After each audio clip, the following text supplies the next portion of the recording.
Capítulo segundo. Mis primeros recuerdos. Es difícil recordar cosas de tus primeros años de vida y además fijarlas en el tiempo, pero yo mantengo que si las has vivido con intensidad y las has ido repasando a lo largo de tu vida, es posible recordar situaciones concretas muy lejanas. Así recuerdo a mi madre haciendo la cama de matrimonio cuando tenía 2 o 3 años. Yo estaba cogido a la parte trasera izquierda de la cama y ella cantaba «Están clavadas 2 cruces». Esta frase y el lugar se me quedaron grabados para siempre, y cuando escucho la canción me viene a la memoria lo sucedido.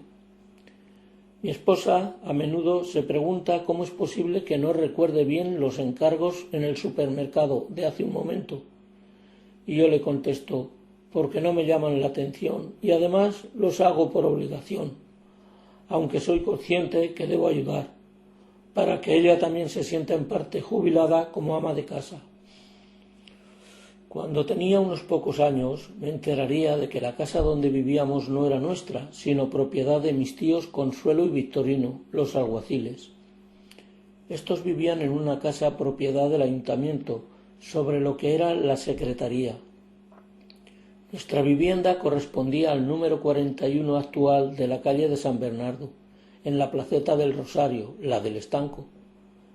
Precisamente entonces y en este lugar recuerdo que una noche me levanté de la cama de hierro que estaba en alto y en una alcoba, con acceso desde la habitación de matrimonio, nunca tuve cuna, y no estando mis padres en la casa, bajé a la calle, y lo que presencié nunca lo he olvidado.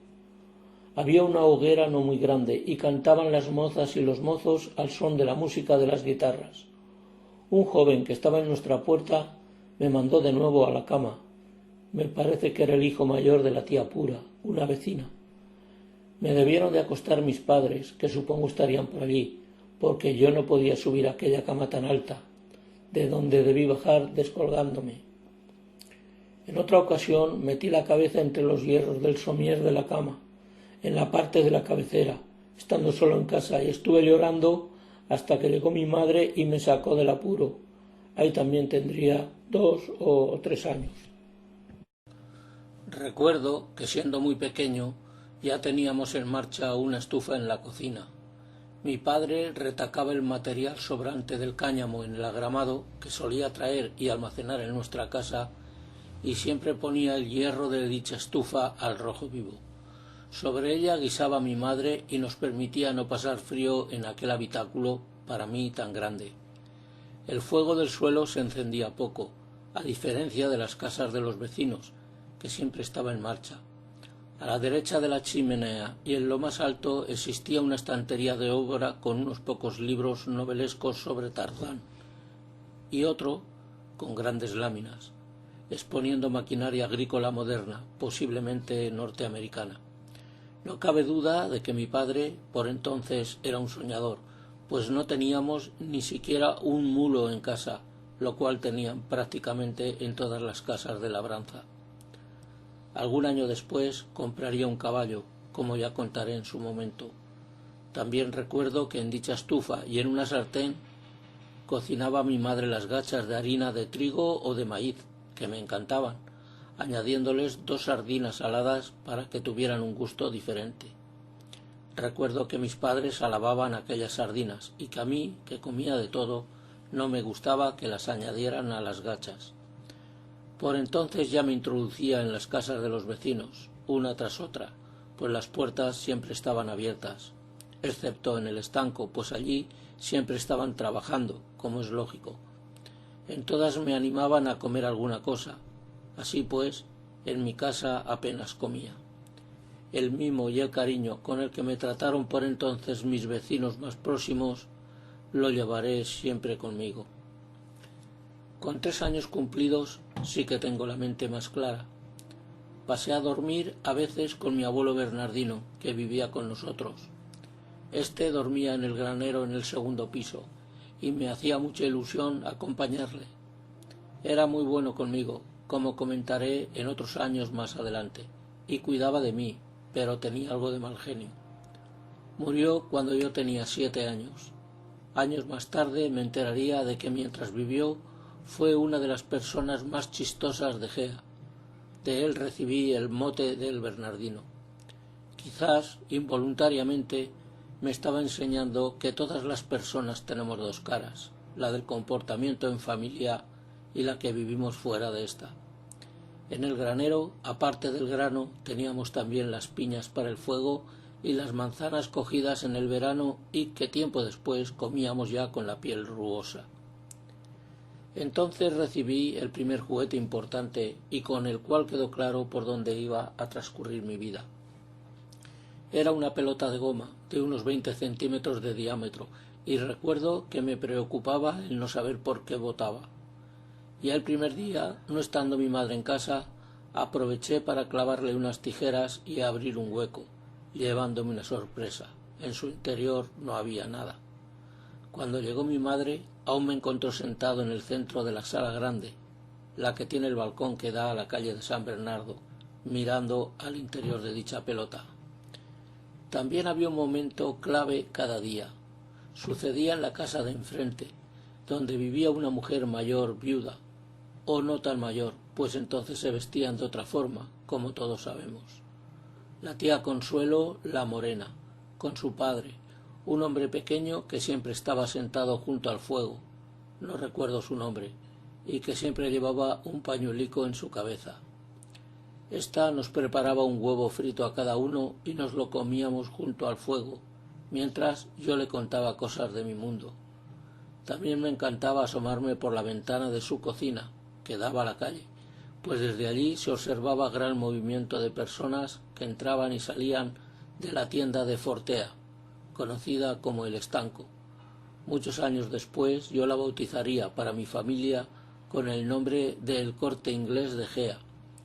La tía Consuelo tenía 3 hijas, Ángeles, la más joven, con quien compartía muchos ratos, Carmen, ya casada, y Pilar, que vivía en Barcelona y venía a veces, y un hijo, Aurelio, el que fuera penúltimo dueño de la casa grande. Como me diría este último hace unos pocos años antes de fallecer, te he tenido en mis brazos. De sus hermanas ya lo sabía, pero de él nunca lo habría imaginado. Fue con ocasión de ir a su casa a hacer unas fotografías y vídeo, así habíamos quedado, pero el matrimonio marchaba ya para Valencia y no se pudieron realizar. Espero que algún día lo cumpla, pues tengo el compromiso de mi primo Luis el Madrileño. Por cierto, allí en la cocina estaba también el párroco, una gran persona, solo recuerdo su apellido, Peralta. Al salir de la casa le dije al sacerdote que no sabía qué título ponerle. Este me sugirió Gea al natural, y espero cumplirlo cuando disponga de más tiempo para ello. En todas las casas de mi barrio me trataban de maravilla, y ese recuerdo es imposible de olvidar, como he dicho anteriormente.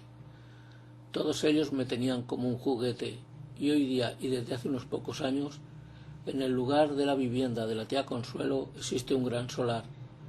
A veces he pensado que bien podría ser transformado en plaza y zona de recreo interior. Actualizo.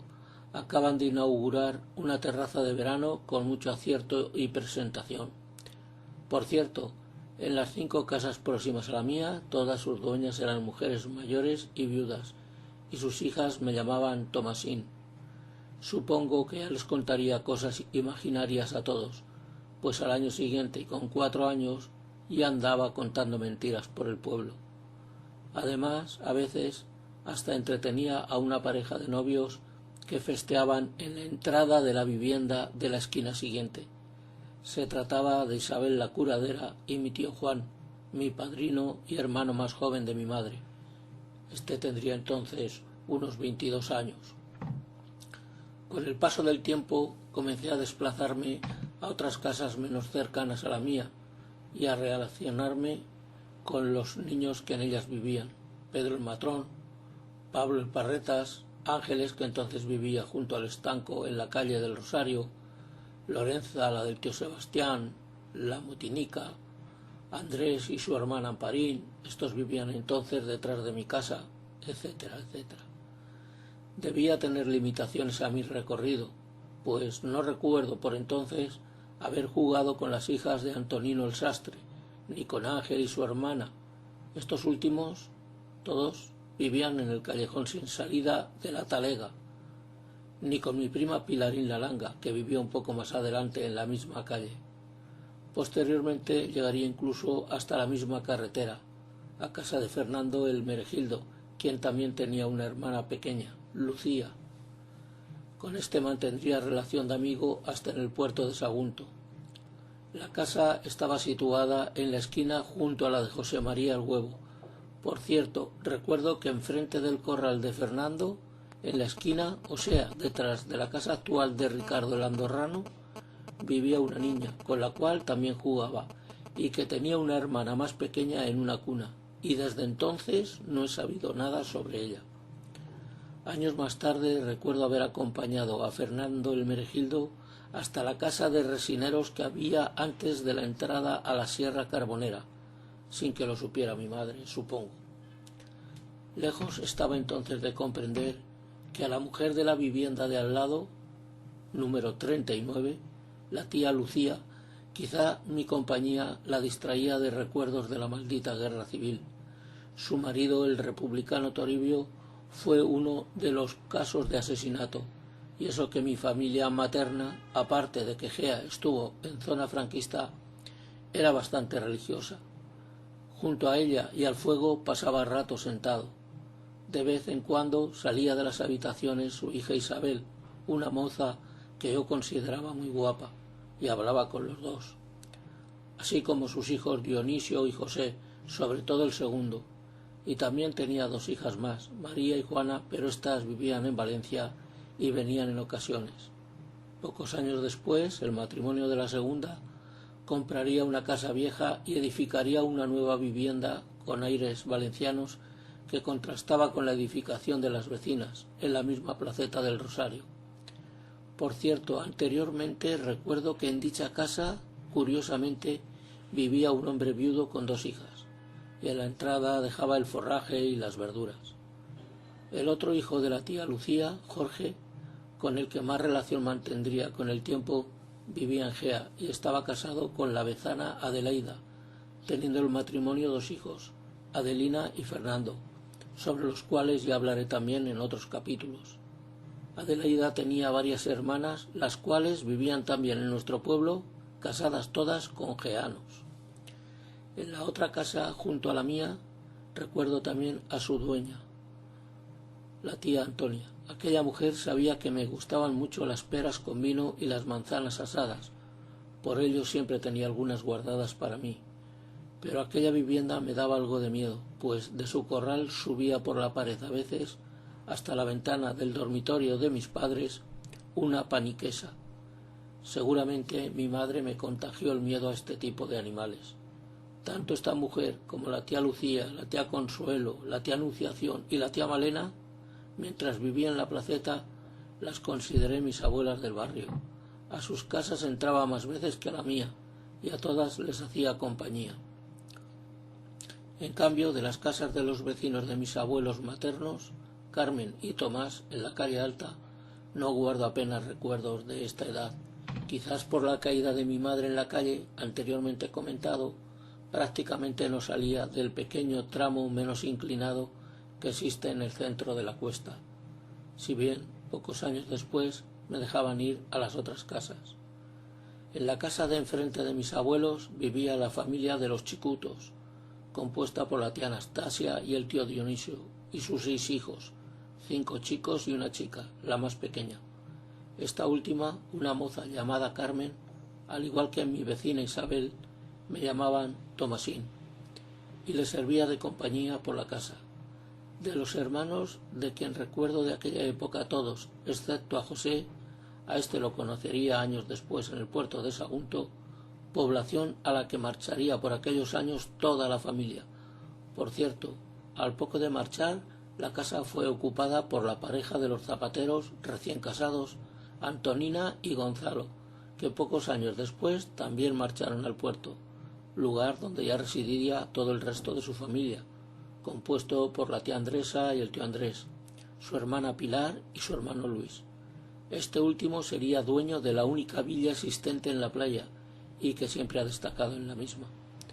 y al poco tiempo esta casa de la calle Alta sería ocupada por una viuda de Guadalaviar, Juana, junto a sus hijos. Pero de entonces, sin duda, lo que más recuerdo era de una broma que Bernardo el Chicuto, que ya estaría casado, me hacía a veces. Consistía en meterse la mano dentro del pantalón y enseñarme muy rápido 2 dedos por su bragueta. ¿Por qué yo solo tengo una menina?, le preguntaba, y él me contestaba que ya tendría 2 cuando me hiciera mayor. En la casa de más abajo de la de mis abuelos, la del tío Aurelio, también entraba a veces y acompañaba a su mujer y a la gata que siempre estaba en la cocina. El matrimonio tenía 3 hijos, pese a que con quien más trato tenía era con Modesto, que también vivía en la casa. Quien más me llamaba la atención era su hermano José, quizás por su traje de la Guardia Civil. Este último venía en contadas ocasiones. Del otro hermano no recuerdo haberlo visto nunca. Hasta hace muy pocos años no me había dado cuenta de que la casa está edificada aprovechando un torreón de la antigua muralla medieval que en su día rodeó a la villa de Gea. Mi primo Luis el madrileño, su nuevo dueño, me enseñó un desprendimiento en la cuadra de 1 metro de grosor. También puede observarse que dicho torreón era algún metro más alto que las almenas. Por la parte trasera de la casa de mis abuelos, es decir, por la parte del corral, en la calle Curadero, solo iba a casa de la tía Felisa y el tío Francisco, los curaderos. Tenían 2 hijas, Amalia y María. Las 2 me atendían, pero esta última era monja y trabajaba fuera de enfermera. Cuando venía a casa de sus padres de vacaciones, pasaba ratos con ella en el último piso. Sin embargo, a quien yo buscaba era la madre, pues durante mucho tiempo estuvo simulando que me sacaba caramelos de mis orejas, y por ello iba detrás de ella diciéndole: «Tía Felisa, ¿me saca otro caramelo de mis orejas?». Mis abuelos, conforme pasaba el tiempo e iba creciendo, me iban dejando alejarme más de su casa, marchando en la calle Alta hasta casa de César el Zorro en la parte baja, o hasta casa de mi tía Victoriana en la alta, y ya no. Me mimaban mucho, cosa comprensible, pues hasta que tuve los 11 años no tuvieron más nietos, serían 4 nietas. Lo mismo sucedía en mi propia casa con respecto a recorrer e ir conociendo más el pueblo.